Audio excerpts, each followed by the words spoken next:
నువ్వు పంచదులా నాలుగీతలు గీసుకుంటూ కూర్చున్నావు అన్నం పట్టుకుని ఎట్లా పడితే అట్లా నీ బిడ్డ తింటాను అప్పుడు చేయలే వీళ్ళు నువ్వు అన్నోళ్ళు కాదా చెప్పుకోవా ఇలా వాసిపోయేదా బిడ్డ మరి నా మనవరాలు ఎందుకు ఆగం చేస్తాను తీసుకుపోవాలి మీరు ఇద్దరు భార్య భర్త తీసుకుపోతే నా ఇంటి చూసుకో అత్యంతగా ఎప్పుడు దగ్గర మిస్తాను అని ఆ ఒక్క మాట నీ బిడ్డను కానీ ఎట్లా పడతారు దాని వెనక్కి మీరు ఏమో నా వెనుకో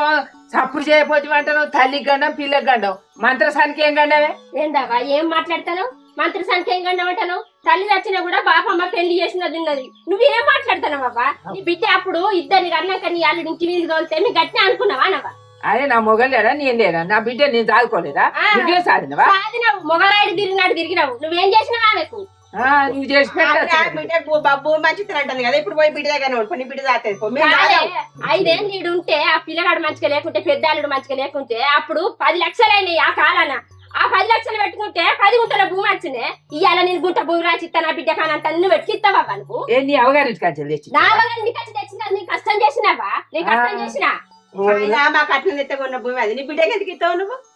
అబ్బా ఇదంతా కాదే మళ్ళీ ఇవ్వలేమన్నానని హన్మకొండ పోదాం పట్టినాడు నేను రాను ఎంత మంచి మంచి బిరుదులు ఇస్తలే నాకు ఇంట్లో అంతే పోయినా బిడ్డ రమ్మను వెళ్ళే బుక్కడ పోయి పెడతా బుక్కడ పోయి పెట్టి భూమి రాసిచ్చుకున్నదా ఆలోచనే ఉన్నదే కొడుకు చచ్చిపోయినా రంది లేదు బిడ్డ సంసారం ఆగమైతుందన్న రంది లేదు నీకు గివ్వ ఎందుకు కావాలి మంచిగా కూర్చున్న గొడ్డమ్మోళ్ళకే నీకు బిడ్డే కావాలి దానికి రాశాంతం చేసి లొడ్డి చేసింది మీరు బిడ్డ